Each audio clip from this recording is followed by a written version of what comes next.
인도의 유명한 위인 있죠? 지도자 간디입니다.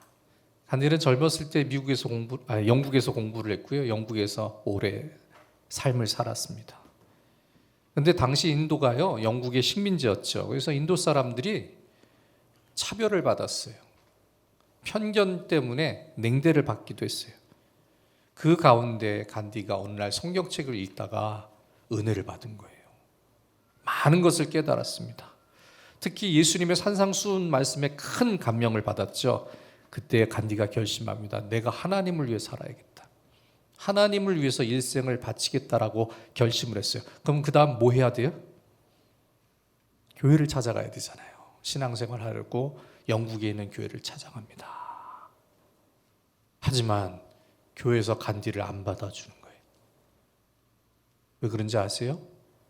백인이 아니라고, 유색인종이라고, 식민지 사람이라고, 우리와 다른 사람이라고, 너희는 종자가 다르고 우리는 너희들의 주인이라고 교회에서 받아주지 않습니다. 다른 교회를 갔어요. 내가 예수를 믿기로 작정했습니다. 나를 도와주세요. 예수를 믿을 수 있도록, 믿음 생활할 수 있도록 살펴주세요. 간절히 부탁을 했는데 들어가지 못하고 쫓겨납니다. 쫓겨나면서 한 그의 마지막 말이 너무나 유명합니다. 나는 그리스도인은 존경합니다. 하지만 다시 말씀드릴게요. 나는 그리스도는 존경합니다. 하지만 나는 그리스도인은 경멸합니다. 그래서 간디가 예수를 믿지 않았습니다. 성경의 정신은 위대하다라고 실천했는데 신앙을 갖지 않습니다. 문제는 간디가 10억의 인구를 가진 인도를 움직이는 위대한 지도자가 되었다는 거예요. 교회가 간디를 받아들이지 않아서 그 영국 교회의 잘못된 모습 때문에 인도가 선교에 큰 어려움을 겪게 된 겁니다. 오늘도 마찬가지죠. 교회가 누구를 생각해야 합니까? 하나님을 생각하고 성도를 생각해야 합니다. 자기들을 생각하는 거예요. 너는 내 수준에 안 맞아. 너는 우리하고 어울릴 사람이 아니다. 편견을 가지고 있어서는 안 된다는 거죠. 교회는 하나님이 불러주시는 사람들의 모임이에요. 하나님 보시기에, 하나님이 살피시기에, 하나님이 생각하시기에 다 어떤 사람들이에요? 불쌍한 사람들이라는 거예요. 인생 어느 누구가 하나님 앞에 자기 인생이 잘났다고 자랑합니까? 그런데 하나님이 너무나 위대하시니까 우리는 부족하고 우리는 불쌍해도 부끄럽지 않은 거예요. 마치 사랑 많은 어머니 아버지가 나의 연약함, 나의 부족함을 알고 감싸주는 것을 알고 있기 때문에 내가 실패했을지라도, 내가 잘못했을지라도 그저 아버지 품에 들어가면 괜찮다라는 생각이 드는 것처럼 교회는 불쌍한 사람들이 하나님의 부름에 나와서 그 품에 안기는 곳입니다. 그런데 교회가 자기 중심, 자기 편견에 사람들을 외면했어요. 그런 일화가 있잖아요. 어떤 사람이 교회 들어가지 못하고 쫓겨났을 때 예수님이 그에게 왜 그러느냐? 주님, 저 교회에서 저를 안 받아주네요. 제가 남루하다고, 내가 가난하다고, 내가 저들과 같이 아니하다고 못 들어오게 하네요. 그때 예수님이 이렇게 말씀하셨대. 괜찮아, 나도 지금 쫓겨났거든. 여러분, 우리의 중심이 어디 있는지를 가만히 생각해 봐야 합니다. 오늘 등장하는 사울도 마찬가지였습니다. 사울은 하나님께서 세운 이스라엘의 첫 번째 왕입니다. 왕으로서의 능력을 하나님이 주셨습니다. 하지만 얼마 가지 못합니다. 왜냐하면 자기만 생각하고 자기를 위해 인생을 살았기 때문이죠. 그래서 사울은 실패자가 됩니다. 인생은요, 여러분, 자기를 중심 삼아서는 안 됩니다. 하나님을 중심 삼아 살아야 한다는 것이죠. 사울은 여기서 실패합니다. 오늘 본문에 말씀합니다. 여호와께서 사무엘에게 이르시되 그 용모와 신장을 보지 말라. 내가 이미 그를 버렸노라. 나의 보는 것은 사람과 같지 아니하니 사람은 외모를 보거니와 나 여호와는 중심을 보느니라. 제가 우리 교회 성도들을 좋아하는 이유 중에 하나가 참 성도들의 중심에 하나님을 생각하는 마음이 참 선해요. 참 제가 그것을 기뻐하고 존경합니다. 목사는 오래 목회하면 때가 묻거든요. 매너리즘에 빠진다고 하잖아요. 그 매너리즘이 뭐냐면 늘 똑같은 것을 보고 감동을 못 받는 거예요. 당연하다고 생각하는 거예요. 근데 여러분, 당연한 게 아니에요. 목회자는 매일 교회 나오는 게 당연하죠. 근데 여러분들이 교회 자주 나오는 건 기쁜 일이죠. 감사한 일이죠. 그렇죠? 근데 안 나왔다고 눈치 주고 째려보고, 그렇죠? 한마디 하면 그건 아닌 거죠. 저는 주일날 교회 나온 여러분 보면 얼마나 좋은지 몰라요. 믿거나 말거나 저는 좋아요. 교회 나오는 게 너무 고마워요. 하나님이 어떻게 생각하실까요? 근데 사울은 그렇게 행동하지 않았어요. 교만했어요. 하나님보다 자기를 중요하게 생각했어요. 하나님, 내가 이렇게 하면 됐죠. 이 마음을 가진 것 같아요. 자기 중심으로 모든 것을 생각합니다. 그래서 마음속에 하나님을 지워버립니다. 10년이면 강산이 변한다는 우리나라 말도 있어요. 그렇죠? 그런데 강산만 변합니까? 사람 마음이 변해요. 예레미야 17장 9절에 말씀합니다. 만물보다 거짓되고 심히 부패한 것은 마음이라 누가 능히 이를 알리오마는. 그러니까 사람 마음이 때에 따라, 장소에 따라, 사람에 따라 바뀌죠. 거기다 우리는요, 단점이 있어요. 변덕이 심해요. 예? 오늘은 더워도 죽을 것 같은데 저녁에는 괜찮다고 그러고, 아침에는 3개, 저녁에는 4개. 조삼모사죠. 근데 하나님이 그것을 정확히 아신다는 거예요. 예레미야 17장 10절에 말씀합니다. 나 여호와는 심장을 살피며 폐부를 시험하고 각각 그의 행위와 그의 행실대로 보응하니, 하나님을 절대로 속일 수 없다는 거예요. 그런데도 속이고 거짓된 일들을 우리는 버리지 못하고 삽니다. 이익 앞에서 거짓을 행하지요. 실수와 잘못을 인정하지 않으려고 합니다. 한마디만 하면 되는데, 미안해, 내가 잘못했어, 이 한마디만 하면 되는데 이것을 못해요. 그리고 안 되는 상한, 창피와 부끄러움을 당하는 상황에서도 정직하지 못합니다. 그리고 우리가 잘하는 거 있잖아요. 그 순간을 모면하려고 거짓말도 곧잘 해요. 하지만 여러분, 그러한 것으로 우리 스스로를 책임지지 못하죠. 그리고 이전 일은 금방 잊어버려요.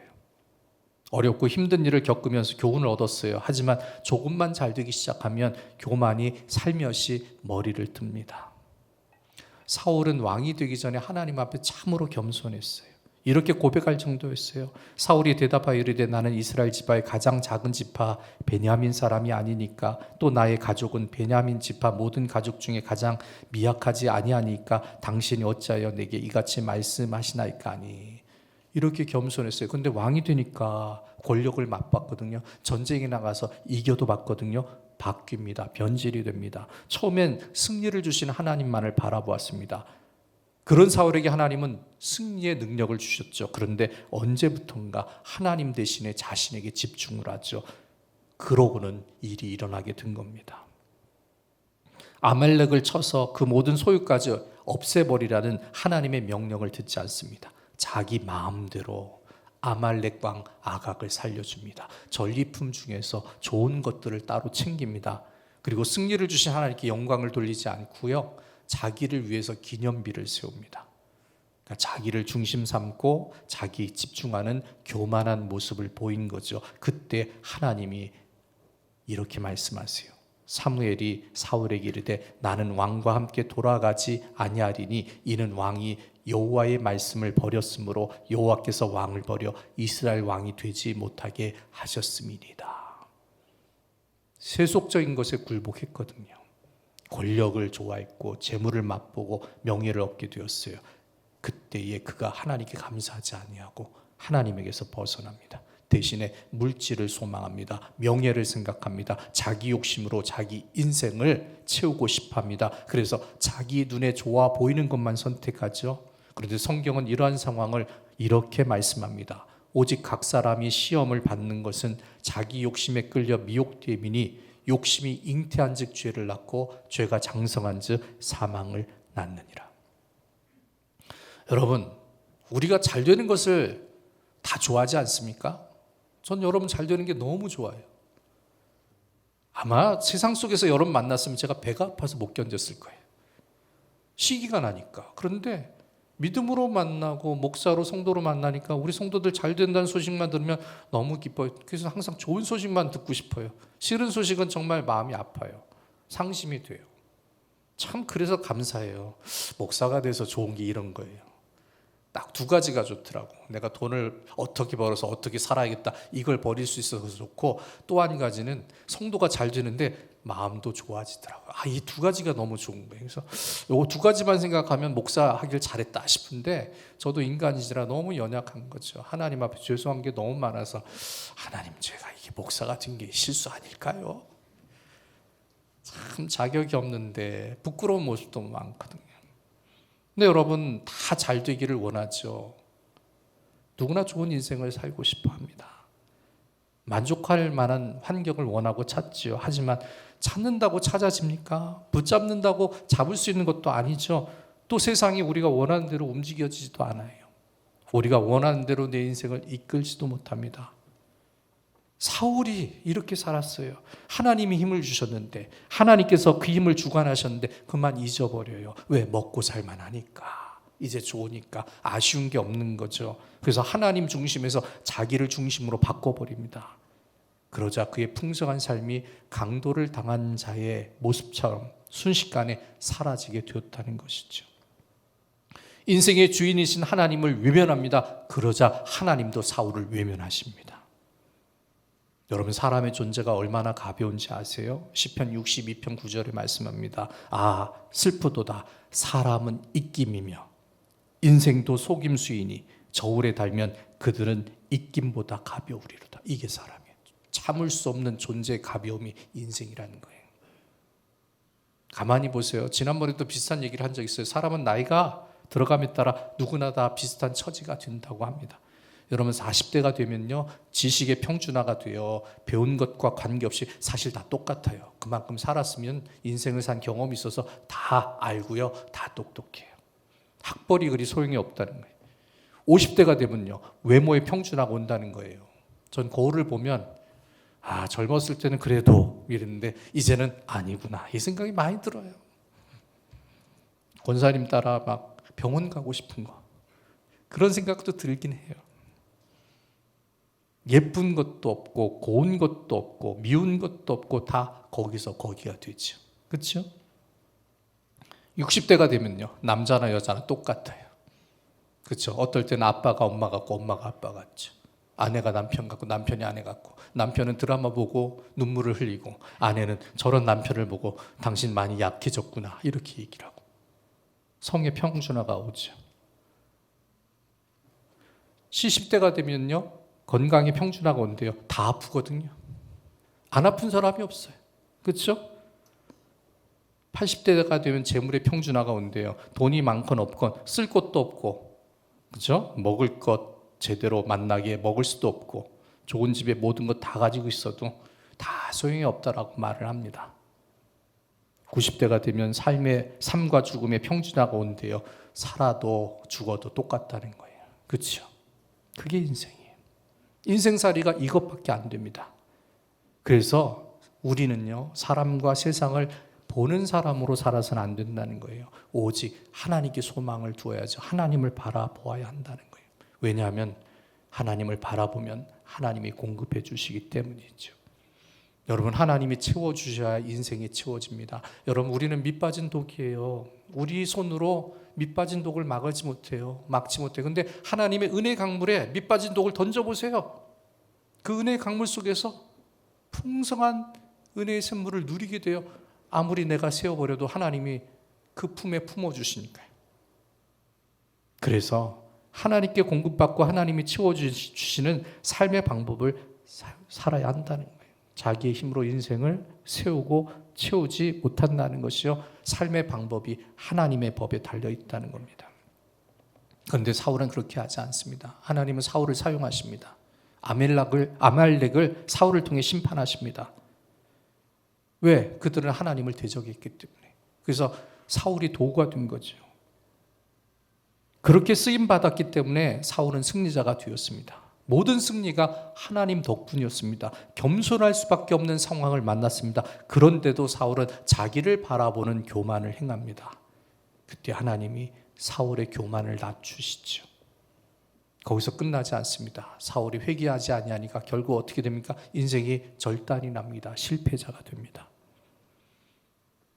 우리가 신앙생활을 하면서 겸손하고 순종의 모습을 보이는 것이요, 신앙의 미덕이 아닙니다. 여러분, 겸손과 순종하는 신앙은 삶을 만드는 능력이 된다는 것을 알아야 합니다. 하나님은 겸손한 자를 찾으십니다. 그리고 겸손한 자를 일으켜 주십니다. 그리고 그 삶의 능력도 부어주십니다. 하지만 사울은 자기 중심대로 살았습니다. 그 때문에 그 삶이 헛된 삶이 되고 말았다는 것이죠. 하나님께서는 사울의 모습을 보시고 이렇게 말씀을 하셨습니다. 내가 사울을 왕으로 세운 것을 후회하노니 그가 돌이켜서 나를 따르지 아니하며 내 명령을 행하지 아니하였음이라 하신지라. 사무엘이 근심하여 온 밤을 여호와께 부르짖느니라. 하나님이 후회하시는 존재가 되었다는 겁니다. 원래는 왕이 된 이유가 하나님을 존중했기 때문에, 하나님의 뜻대로 행동했기 때문이었습니다.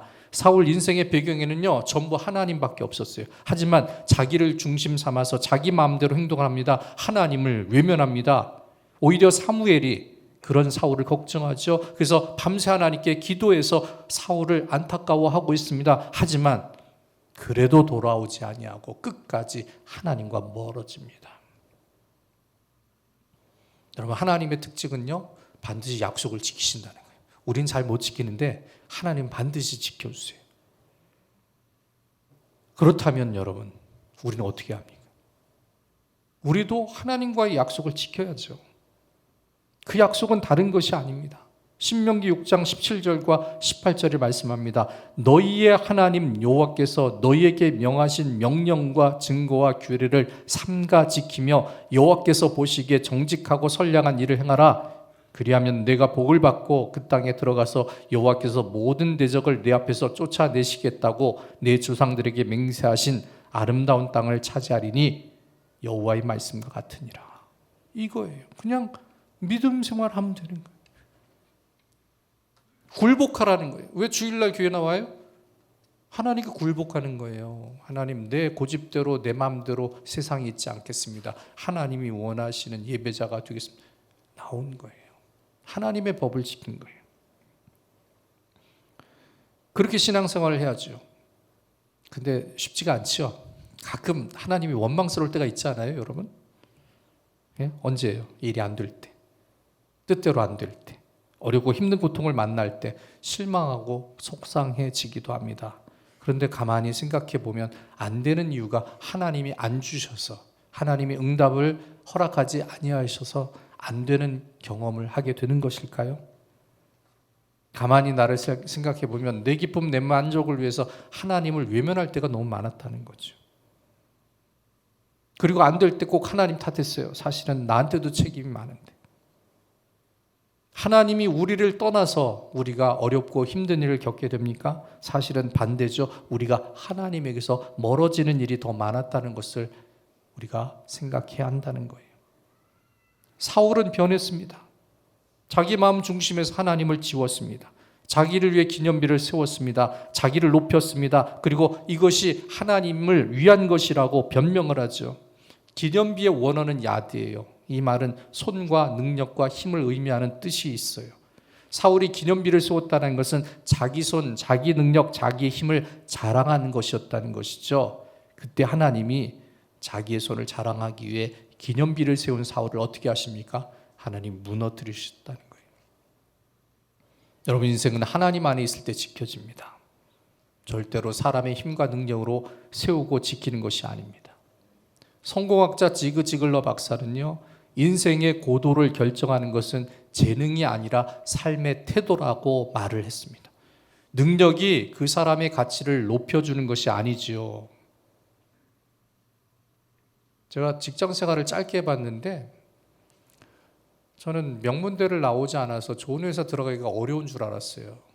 그래서 공채 안 들어가고 수시 채용을 통해서 어떻게든 들어가려고 애를 썼는데 우연히 제가 들어간 거예요. 계열사가 10 몇 개가 있는데 우리 학교 출신이 전 계열사에 저 하나밖에 없어요. 그만큼 좋은 대학 안 다녔다는 뜻이에요. 공부 안 하고 놀았다는 뜻이에요. 그렇게 아시면 돼요. 근데 제 자리에 있었던 전임자가 서울대를 졸업한 학생인데 다시는 서울대 안 뽑겠다고 그랬다는 거예요. 왜요? 그랬더니 너무 똑똑하다고. 너무 따진다고. 그래서 일 잘하고 만만한 사람 뽑는다. 그런데 이 회사 전체에 대다수의 많은 그 숫자를 차지하는 직장인들의 제가 다니던 그룹의 평균치를 보니까 서울에 딱 중간 정도의 대학을 졸업한 사람들이 제일 많더라고요. 제일 열심히 일하고 성실이라니까. 그러니까 회사에서 원하는 직장인의 가치가요, 성실함이에요. 능력보다는 정직함이에요. 이걸 더 원한다. 특히 요즘은 정직한 사람을 원해요. 왜냐하면은 지 살겠다고 회사 기밀을 빼돌려서 스파이 역할을 하는 직원이 많아서 어마어마한 손실을 일으키는 경우가 허다하기 때문에. 그래서 여러분, 사람이 능력으로 사는 것이 아니에요. 사람의 가치가 능력에 달려 있지 않아요. 사람의 값은 삶의 자세로 매겨집니다. 더 자세히 말하고 우리에게 적용을 한다면 신앙의 태도와 신앙의 모습이 그 사람의 인생을 결정해 준다는 것입니다. 시편에 이렇게 말씀합니다. 여호와를 경외하며 그의 길을 걷는 자마다 복이 있도다. 내가 내 손이 수고한 대로 먹을 것이라 내가 복되고 형통하리라. 하나님을 대하는 태도가 삶의 결과를 만들어낸다는 것이죠. 하나님은 사울이 잘못을 깨닫고 돌아오기를 기다리셨습니다.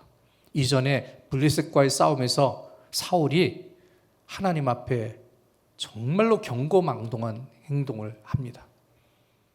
제사장을 통해서 번제를 드렸는데 자기가 번제를 드려요. 그래서 하나님이 하나님의 제사를 모독한 사울을 버리겠다라고 그때 말씀하셨어요. 하지만 20년 동안 하나님이 기다리시고 참으세요. 20년 동안 사울을 안 버려요. 왜? 깨닫고 돌아오기를 기다리신 거죠. 그런데 끝까지 돌아오지 않습니다. 바뀌지 않았다는 거예요. 자기 멋대로 하나님의 뜻을 거스릅니다. 결국 하나님께서 마침내 기다리다 그를 포기하셨다는 거예요. 영국 작가 오스카 와일드는 이렇게 말합니다.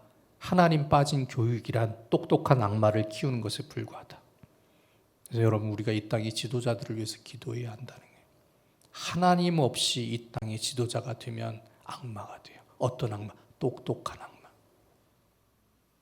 그래서 하나님을 두려워하는 자들이 될 수 있도록 모든 정치인들이 하나님 앞에 기도할 수 있도록 우리가 중보해 줘야 됩니다.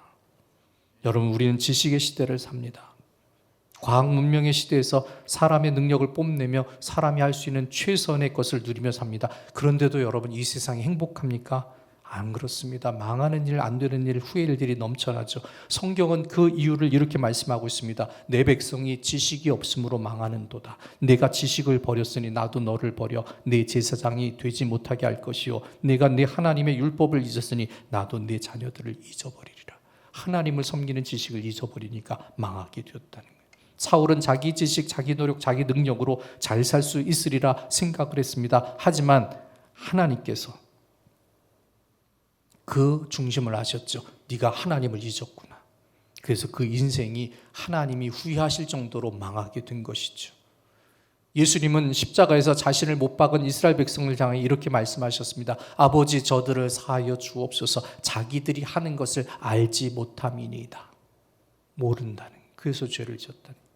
사람이 아는 것, 사람이 가진 것 다 한계가 있죠.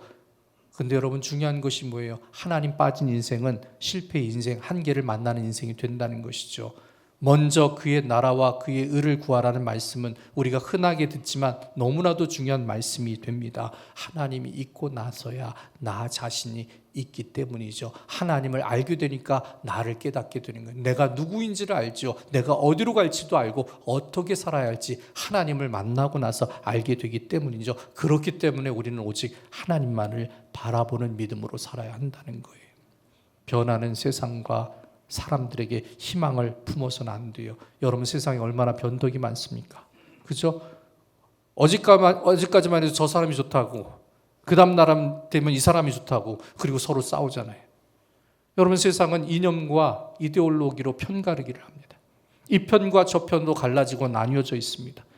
여기에 따라 사는 방법을 결정합니다. 그리고 여러분, 또 어떤 시대를 살아요? 돈의 시대잖아요. 행복의 가치가 돈으로 결정이 돼요. 연봉이 얼마인지가 중요합니다. 집이 어떠한지, 자동차는 무엇인지, 재물의 힘으로 사람을 평가합니다. 그러면서 인격이 사라졌어요. 인간성이 없어졌어요. 사람 냄새가 안 난다는 거예요. 돈 냄새만 나는 거예요. 그래서 돈의 노예가 되고 사람들은 고통스러운 삶에 내몰려 있죠. 가진 사람도 못 가진 사람도 진정한 만족을 찾지 못합니다. 우리 삶의 자리에 필요한 것이 이러한 것들이 아니라는 거예요. 재물도 이념도 학벌도 명예도 권력도 아니라는 거예요. 1930년도에 하버드 대학에서 졸업생 중에서 268명을 뽑았어요. 가장 성공한 사람들을 뽑은 거예요. 그래서 그 사람들이 72년 동안 어떻게 살았는지 추적해 봤어요. 얼마나 행복해졌는지 조사해 봤어요. 그래서 저들이 성공한 삶의 공식이 있는지 심리학학, 의학, 사회학과 같은 하버드 대학 자체 내에 최고의 교수들이 연구를 해봤어요. 그러니까 이 표본 중에는요, 미국 대통령 중에서 가장 뛰어난 대통령인 케네디도 포함이 되어 있었어요. 정치인, 베스트셀러 소설가, 언론인, 수많은 분야에서 두각을 나타낸 사람들을 연구해 봤거든요. 그런데 72년간 그 사람들의 모습을 조사해 보니까 30%가 50세가 되었을 때 정신병에 걸려 있었다는 거예요. 정신적인 질환을 가지고 있었다는 거예요. 우울증, 정신분열증을 비롯해서 여러 가지 연약한 모습이 나타났다는 거예요. 그래서 2010년도 학술지의 연구를 발표하면서 이렇게 얘기했어요. 하버드 엘리트라는 몸속에는 고통받는 심장이 있다. 이 연구를 총괄한 메일런트 박사가요, 성공적인 삶과 노후는 어떤 지표로도 평가할 수가 없고 지성이나 계급보다는 오히려 사람과의 관계가 더 유의미한 상관관계가 있었다라고 말했습니다. 그런데 여러분, 이것을 조금 더 신앙적으로 풀어보면 어떻게 말을 할 수 있겠습니까?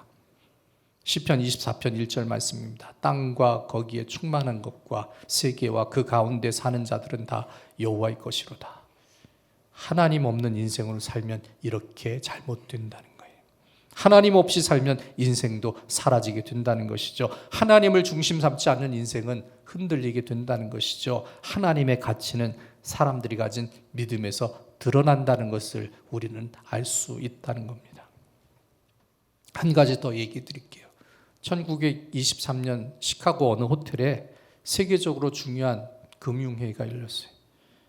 부자들과 거물들이 참석했어요. 세계 최대 철강회사 사장, 유통회사 사장, 가스회사 사장, 식품회사 사장, 뉴욕 증권거래소 사장, 뉴욕 월스트리트 금융재벌, 국제은행 대표, 미국 재무부 장관, 이런 사람들이 모였어요. 이 사람들이 재산을 다 합치니까 당시 미국의 1년 예산보다 많았다고 합니다. 겉으로 보면 가장 성공한 사람들이고 부족함이 없는 행복한 사람들입니다. 하지만 26년이 지난 후에 그들의 결말을 보니까 너무 비참했다는 거예요. 세계 최대 철강회사 사장이었던 찰스라는 사람은 파산했고 빚이 늘어나니까 화병으로 죽었어요. 세계 최대 유통회사 사장 사무엘은 무일푼이 되어서 외국을 떠돌다가 범죄 사건의 희생양이 되어 죽었습니다. 세계 최대 가스회사 사장 하워드는 정신병자가 되었습니다. 세계 최대 식품회사 사장 아더는 파산해서 해외에서 가난하게 살다 죽었습니다. 뉴욕 증권거래소 사장 리처드는 그때 보니까 감옥에서 나온 지 얼마 안 되었어요. 재무부 장관이었던 알버트는 감옥에서 형기를 마치고 나서 집에서 죽었습니다. 그리고 월스트리트 최대 재벌이었던 제시, 그리고 국제은행 대표 레오는 자살해버렸습니다. 무슨 뜻입니까? 자기 중심대로 살면 결국 안 되는 것을 만나게 된다는 거예요. 사울은 욕심으로 자기 중심의 삶을 살았습니다. 그 사이 하나님이 사울의 마음에서 떠나버리고 빠졌습니다. 사울이 물질과 세상을 하나님 대신에 집중합니다. 하나님과 담을 쌓습니다. 하지만 그 담이 사울을 지켜주지 못합니다. 예수님은 우리가 세상에서 살 수 있는 정확한 방법을 이렇게 말씀하십니다. 나는 포도나무요 너희는 가지라. 그가 내 안에 내가 그 안에 거하면 사람이 열매를 많이 맺나니 나를 떠나서는 너희가 아무것도 할 수 없습니다. 제대로 사는 방법은 간단하다는 거예요. 하나님을 바라보는 것에 있습니다. 세상 끊임없이 우리를 묶어놓습니다. 걱정과 염려로 사로잡고 물질로 얽매이게 하고 고생과 수고로 붙잡습니다. 여기서 자유할 수 있는 방법은 한 가지밖에 없어요. 하나님을 바라보는 것에 있다는 것이죠. 다윗은 이렇게 고백합니다. 또 여호와를 기뻐하라. 그가 내 마음의 소원을 내게 이루어 주시리로다. 사랑하는 사람을 보면 서로를 바라보는 것에 기쁨을 가져요. 그렇죠? 할아버지 할머니가 되었으니까 남편과 아내를 볼 때 기쁨보다는 손자 손녀를 보는 기쁨이 더 클 거예요. 그냥 좋지요. 그렇죠? 손자 손녀는 왜 할아버지 할머니를 좋아해요? 엄마와 아빠처럼 잔소리를 안 하거든. 무조건 나를 사랑해 주니까. 그렇잖아요. 그래서 사랑하는 대상을 바라볼 때 기뻐요. 웃음이 나와요. 그 안에서 만족을 느끼고 행복도 느끼게 됩니다. 그런데 여러분, 하나님이 어떤 분이십니까? 하나님은 사랑이십니다. 우리가 하나님을 바라보게 될 때 어떻게 되는지 아십니까? 하나님이 그 사랑을 우리 마음에 부어주십니다. 그런데 그 사랑에는 기쁨이 있어요. 그리고 그 사랑에는 능력이 있어요. 예수님도 같은 말씀을 하셨습니다. 내가 아버지의 계명을 지켜 그의 사랑 안에 거하는 것 같이 너희도 내 계명을 지키면 내 사랑 안에 거하리라. 내가 이것을 너희에게 이름은 내 기쁨이 너희 안에 있어 너희 기쁨을 충만하게 하려 함이라. 우리 인생은 하나님이 주신 소중한 겁니다. 망가뜨려서는 안 됩니다. 실패해서도 안 됩니다. 그런데 여러분, 성공적인 삶의 길은 세상에 있지 않습니다. 세상은 우리를 도둑질하고 죽이고 멸망시키려는 악한 속성만이 가득합니다. 그래서 하나님 바라보고 하나님의 법을 지키는 순결한 믿음과 하나님을 섬기는 믿음이 필요하다는 것이죠. 여러분, 이런 기도문이 있어요. 신과 신의 사자에게 복종하며 약해질 때 너희들 간에 서로 분열하지 말라. 기도하라, 금식하라, 신의 인도를 구하라, 신께 도움을 요청하라. 너는 천국에 들어갈 것이다. 너는 가장 영원한 삶을 누리게 될 것이다. 이게 누가 한 기도문인지 아세요? 9.11 뉴욕 테러 사건 때 그 테러를 일으킨 자들이 기도한 거예요. 잘못된 것을 바라보니까 자기도 망하고 3,000명의 사람들을 죽게 만든 엄청난 테러를 저지른 자들이 되었죠. 잘못 바라보면 인생은 이렇게 망하게 된다는 겁니다. 무엇을 바라보고 있는가에 따라 인생은 천지 차이로 바뀌게 됩니다. 사울은 자신에게 눈을 고정했고 자기를 위한 물질 세계를 바라보았습니다. 하지만 하나님은 거기에 계시지 않았습니다. 그리고 사울은 후회와 실패만 겪게 됩니다. 우리도 마찬가지입니다. 사울의 선택을 버려야 합니다. 세상을 바라보는 눈을 하나님께 돌려야 합니다. 하나님을 바라보게 되면 반드시 그 인생에는 좋은 길이 열리게 됩니다. 세상에 집중하고 자기에 집중하는 것에서 떠나야 합니다.